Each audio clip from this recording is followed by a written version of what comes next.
ব্যাপার, আমাগো বাড়ির দিকে যাইতেছো নাকি? ঠিক ধরছো, তোমার সাথে আর তোমার বাপের সাথে শেষ বোঝাপড়া করতে যাইতেছি। তাই নাকি? এখানে তো আব্বা নাই, আমি আছি। আমার সাথে আগে বোঝাপড়াটা শেষ করো, তারপরে আব্বার কাছে যাইও।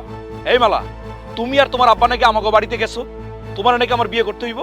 এমনই তো কথা ছিল, তুমি তোমার কথা রাখো নাই। আরে আমি তোমার কোন জন্মে কথা দিছি যে তোমার বিয়ে করবো আমি? সেটা তো আমি জানি না। চাচি আজীবন আমারে কই আইছে তোমার লগে আমার বিয়ে হইব, তখন তো প্রতিবাদ করো নাই। আরে তখন কি জানতাম নাকি এই টাকার বিষয়টা আমার বিয়ে পর্যন্ত করাইবো? হ্যাঁ দেখো মালা, আমি এখন বিয়ে করে ফেলাইছি।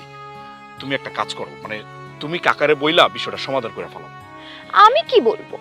আরে তুমি যদি বলো তোমার আব্বাকে যে আমি একটা বিবাহিত ছেলেকে বিয়ে করব না, তাহলে তো তোমার আব্বা জোর করে তোমাকে বিয়ে দিবে না, দিবে বলো?